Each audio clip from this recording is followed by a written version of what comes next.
Hello friends, कैसे हैं आप। आई होप आप सब सही होंगे और अपने एग्ज़ाम की ज़बरदस्त तैयारी कर रहे होंगे।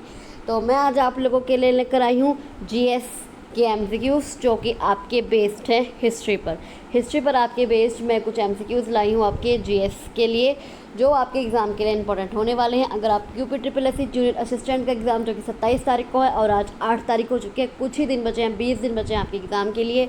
या फिर अगर आप यूपी पैट की तैयारी कर रहे हैं, जो भी जिसकी आपकी वैकेंसी निकल चुकी है और एग्ज़ाम डेट भी डिक्लेयर होने वाली है।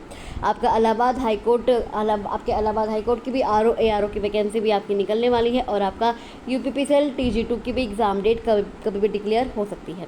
तो ये क्वेश्चंस आपके इन सभी एग्ज़ाम्स के लिए इंपॉर्टेंट है, क्योंकि जीएस आपके एग्ज़ाम में पूछा जाता है। तो मैं आपके लिए लाई हूँ हिस्ट्री के क्वेश्चंस। ये आपका पार्ट सेकंड या थर्ड हो, आपका पार्ट थर्ड या फोर्थ हो सकता है। इससे पहले भी मैं आपके लिए हिस्ट्री की कुछ एमसीक्यूज़ आपके लिए ला चुकी हूँ। मैं लास्ट में प्लेलिस्ट में वो लिंक डाल दूँगी, जिससे आप जीएस के सारे रिलेटेड अपने एमसीक्यूज़ की तैयारी कर सकें। तो आइए आज की एमसीक्यूज़ की सीरीज़ स्टार्ट करते हैं। तो पहला क्वेश्चन है, तालीकोटा के युद्ध के समय विजयनगर साम्राज्य में कौन से राजवंश का राज था। जब आपका तालीकोटा का युद्ध हुआ था, उस समय विजयनगर जो साम्राज्य था उसमें कौन से राजवंश का राज था। तो उस समय आपका तुलुवा राजवंश का राज था। जो आपका तुलुवा राजवंश था वो आपका विजयनगर साम्राज्य का तीसरा राजवंश था। कौन सा राजवंश था? तीसरा राजवंश था। और ये राजवंश कब से कब तक चला था? ये राजवंश आपका चला था 1505 ईस्वी से 1570 ईस्वी तक। आपका ये 65 साल आपका ये राजवंश ने राज किया था। और इसी राजवंश के समय ही आपका तालीकोटा का युद्ध हुआ था। जो तालीकोटा का युद्ध कब हुआ था?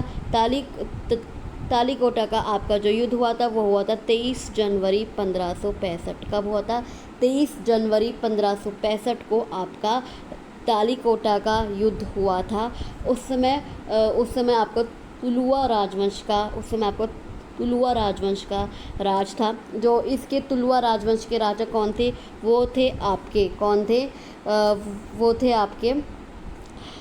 आपके कृष्ण देव राय। कौन थे? कृष्ण देव राय आपके जो तुलुवा राजवंश के राजा थे। तुलुवा राजवंश के जो राजा थे वो थे आपके कृष्ण देव राय। और जो आपके ये और आपके जो संगम है, अब बात करते हैं संगम की। तो जो संगम था, जो आपका संगम राजवंश था, ये कौन सा था? ये आपका चला था 1336 ईस्वी से 1485 ईस्वी तक। संगम राजवंश ने राज किया था विजय साम्राज्य में। ये इनका पहला साम्राज्य था वो था आपका संगम राजवंश। जो पहला राजवंश कौन सा था? पहला राजवंश आपका संगम राजवंश था, जिन्होंने राज किया था 1336 से 1485 ईस्वी में। और दूसरा राजवंश था आपका सुलुवा। कौन सा था? दूसरा राजवंश आपका सुलुवा था। इन्होंने कब तक राज किया? इन्होंने राज किया था 1485 से और 1491 ईस्वी तक सलुवा राजवंश ने राज किया था। और आपका थर्ड हो गया तुलुवा। कौन सा हो गया थर्ड आपका तुलुवा हो गया। इन्होंने 1505 ईस्वी से 1570 ईस्वी तक राज किया था। और इन्हीं के समय तालीकोटा का युद्ध हुआ था 23 जनवरी 1565 ईस्वी को। तो इसका आंसर है option C, Tuluva. Next question में चलते हैं। विजयनगर शहर और किस नाम से जाना जाता है? जो आपका विजयनगर साम्राज्य था, विजयनगर शहर था, वो और किस नाम से जाना जाता था? तो वो नाम जाना जाता था हम्पी नाम से भी विजयनगर शहर को जाना जाता था। हम्पी क्या थी? हम्पी विजयनगर साम्राज्य की राजधानी थी। क्या थी? हम्पी विजयनगर साम्राज्य की राजधानी थी। यहाँ आप क्या मिलते हैं? यहाँ ये जो हम्पी में है, यहाँ पर अब प्राचीन हम्पी के केवल खंडर ही मिलते हैं। अगर आप देखें तो विजयनगर शहर में घाटियों और ढीलों के बीच, विजयनगर शहर जो है घाटियों और ढीलों के बीच में है। तो यहाँ पर 500 से भी ज़्यादा स्मारक चिन्ह देखने के लिए मिलते हैं। तो इस क्वेश्चन का आपका आंसर है option C, Hampi. Next question में चलते हैं। कौन से युद्ध में विजयनगर साम्राज्य का पतन हुआ था? मतलब जो विजयनगर साम्राज्य का पतन हुआ था वो कौन से युद्ध में हुआ था? तो आपका जो युद्ध हुआ था वो कौन सा था? वो आपका तालीकोटा का ही युद्ध था, जो हुआ था 23 जनवरी 1565 ईस्वी को ही हुआ था तालीकोटा, जिसे क्या कहा जाता है, जिसे एक और नाम से बुलाया जाता है राक्षस तागड़ी। राक्षस तागड़ी का युद्ध भी इसे बोला जाता है तालीकोटा युद्ध को। तालीकोटा युद्ध को बोला जाता है। इस समय का शासक कौन था? जब आपका इस समय का शासक कौन था जब विजयनगर साम्राज्य का पतन हुआ था? तो विजयनगर साम्राज्य का जो पतन हुआ था इसका नाम था सदाशिव राय। क्या नाम था? सदाशिव राय इस टाइम शासक था जब विजयनगर साम्राज्य का पतन हुआ था। तो इस क्वेश्चन का आपका आंसर है तो इस क्वेश्चन का आपका आंसर है ऑप्शन बी, तालीकोटा युद्ध। नेक्स्ट क्वेश्चन में चलते हैं। हम्पी में स्थित स्मारकों का जो एक महत्वपूर्ण केंद्र कौन सा है? हम्पी में जो स्थित स्मारक हैं, the group of monuments at Hampi is an important which centre? तो इसमें आपका आंसर होगा हिंदू। किसका? हिंदू। हम्पी क्या थी? हम्पी जो भारत का कर्नाटक राज्य है, हम्पी जो भारत के कर्नाटक राज्य है उसमें स्थित मध्यकालीन हिंदू राज्य विजयनगर की राजधानी थी। कौन सी? हम्पी विजयनगर की राजधानी थी। और हम्पी में आपको क्या क्या स्मारकीय समूह मिलते हैं? इसमें आपको मंदिर मिलते हैं, महल तहखाने मिलते हैं, शाही मंडप मिलते हैं, गढ़ मिलते हैं और चबूतरे मिलते हैं। तो इसका आंसर है आपका ऑप्शन बी, हिंदू। हम्पी में स्थित स्मारकों को जो एक महत्वपूर्ण केंद्र है वो हिंदुओं का केंद्र है। अगले क्वेश्चन में चलते हैं। 15वीं शताब्दी में किस शहर के सबसे महत्वपूर्ण विवरणों में एक का जिक्र अब्दुल रज्जाक समरकंदी से प्राप्त होता है? तो इसमें आपका आंसर है ऑप्शन ए, विजयनगर। कौन सा? विजयनगर। जो ये फारसी विजयनगर की यात्रा किसने की थी? विजयनगर की यात्रा की थी फारसी एक यात्री था। क्या था? अब्दुल रज्जाक, जिसने 1443 से 1444 ईस्वी में देवराय द्वितीय के शासनकाल में किसके शासनकाल में यात्रा की थी? देवराय द्वितीय के शासनकाल में विजयनगर साम्राज्य की यात्रा की थी। विजयनगर के बारे में क्या लिखता है कि मैंने पूरे विश्व में इसके जैसा शहर ना कोई देखा है, ना कोई सुनावा है। एक के भीतर 7 पर कोटे हैं। तो जो विवरण प्राप्त होता है, सबसे महत्वपूर्ण विवरण प्राप्त होता है अब्दुल रज्जाक समरकंदी से, वो होता है आपके विजयनगर का। तो इसका आंसर आपका ऑप्शन है विजयनगर। नेक्स्ट क्वेश्चन में चलते हैं। वर्ष 1526 में जो पानीपत का युद्ध हुआ था वो बाबर और किसके बीच में हुआ था? 1526 का जो पानीपत का युद्ध हुआ था आपके बाबर और किसके बीच हुआ था? तो वो हुआ था आपका इब्राहिम लोधी। किसके बीच? इब्राहिम लोधी। 1526 ईस्वी में आपका जो पानीपत का युद्ध हुआ था वो बाबर और इब्राहिम लोधी के बीच हुआ था, जो आपका हुआ था 21 अप्रैल 1526। कब हुआ था? 21 अप्रैल 1526 ईस्वी में हुआ था पानीपत का प्रथम युद्ध। कौन सा? पानीपत का प्रथम युद्ध हुआ था बाबर और इब्राहिम लोधी के बीच, और जिसमें किसकी जीत हुई थी? जिसमें आपकी बाबर की ही जीत हुई थी, जिसका कारण था उसका कुशल नेतृत्व। जो उसकी गाइडेंस थी वो उसकी जीत का कारण था। तो इसका आंसर है आपका option D, Ibrahim Lodhi. Next question में चलते हैं। पानीपत की जो लड़ाई हुई थी वो किस वर्ष में हुई थी? अभी मैंने आपको बताया था पानीपत की लड़ाई किस वर्ष में हुई थी। पानीपत की लड़ाई आपकी हुई थी 1526। कब हुई थी? 1526 ईस्वी में हुई थी।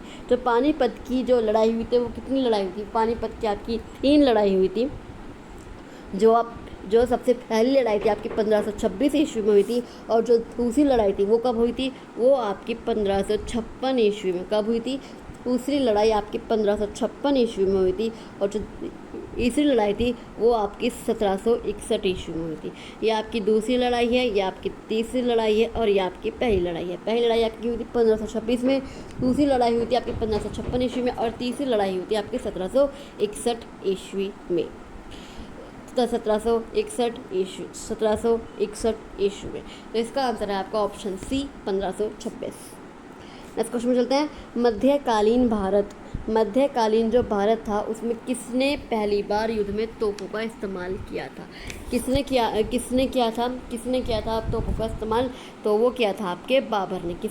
बाबर ने पहली बार युद्ध में तोपों का इस्तेमाल किया था पहले। और कब किया था? वो किया था आपकी 1526 ईस्वी में पानीपत की लड़ाई में। जो इब्राहिम लोधी के साथ उसकी लड़ाई हुई थी 1526 ईस्वी में पानीपत की, उसमें उसने तोपों का इस्तेमाल किया था बाबर ने। और क्या किया था? बाबर ने मुग़ल साम्राज्य की स्थापना की थी भारत में। किसकी? मुग़ल साम्राज्य की स्थापना की थी भारत में।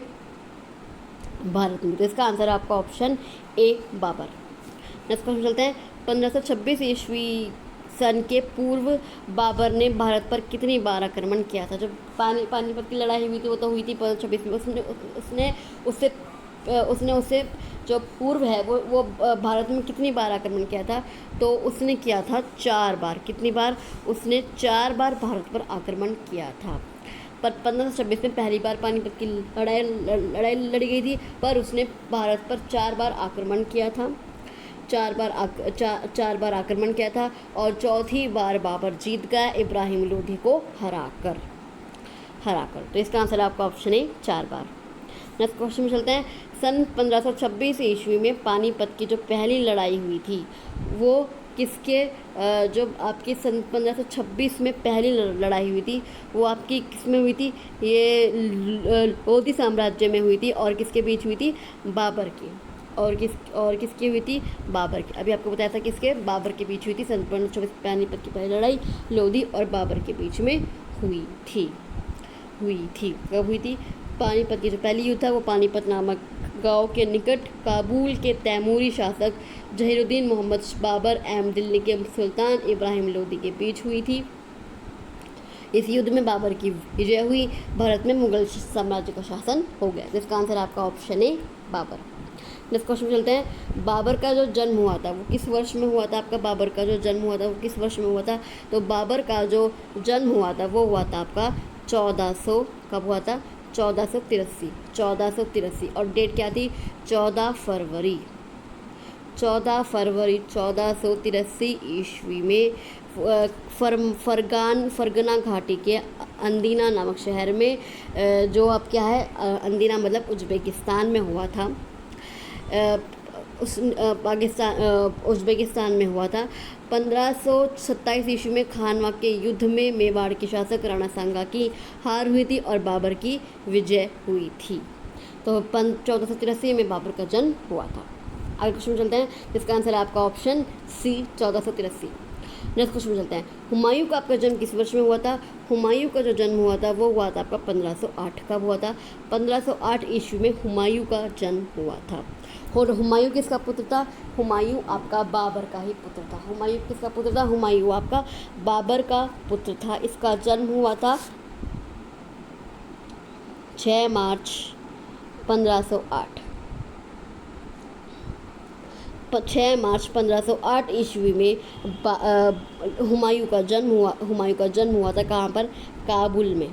कहाँ पर हुआ था? काबुल में हुआ था। और ये भारत का शासक कब बना था आपका? ये भारत का शासक आपका बना था ये आपका भारत का जो शासक बना था वो आपका बना था 29 दिसंबर 1530। कब बना था? 29 दिसंबर 1530 ईस्वी में भारत का शासक बना था हुमायूं। तो इसका आंसर है आपका तो। और इसकी जो मृत्यु हुई थी वो कब हुई थी? वो आपकी हुई थी एक चीज़ मैं और ऐड कर देती हूँ। इसकी मृत्यु हुई थी आपकी 1 जनवरी 1556। कब हुई थी? 1 जनवरी 1556 ईस्वी में इसकी मृत्यु हो गई थी। तो इसका आंसर है आपका ऑप्शन ए 1508। नेक्स्ट क्वेश्चन चलते हैं। हुमायूं की जो जीवनी है उसको किसके द्वारा लिखा गया था? जो हुमायूं की जीवनी है, तो हुमायूं की जीवनी आपकी जो लिखी गई थी वो लिखी गई थी गुलबदन बेगम के द्वारा। किसके द्वारा? गुलबदन बेगम के द्वारा हुमायूं नामा। और जो हुमायूं की जीवनी है उसका क्या नाम है? उसका नाम है हुमायूं नामा। आपकी जो हुमायूं की जीवनी है और ये लिखी गई थी गुलबदन बेगम के द्वारा। यह बाबर और हुमायूं के शासनकाल का एकमात्र विवरण है जो गुलबदन बेगम ने लिखा है। तो इसका आंसर है आपका ऑप्शन डी गुलबदन बेगम। अगला क्वेश्चन चलते हैं। सन 1540 ईस्वी में कन्नौज की जो लड़ाई हुई थी वो किसके बीच हुई थी? वो आपकी हुई थी शेर शाह और किसके बीच हुई थी? आपकी जो कन्नौज की लड़ाई हुई थी 1540 में, वो हुई थी आपकी शेर शाह के बीच और हुमायूं के बीच। किसके बीच हुई थी? सन 1540 की जो लड़ाई हुई थी आपकी शेर शाह और हुमायूं के बीच हुई थी। इस युद्ध में आपको कौन पराजित हुआ? इस युद्ध में मुगल बादशाह हुमायूं अफगान शासक शेर शाह सूरी से बुरी तरह पराजित हुआ था।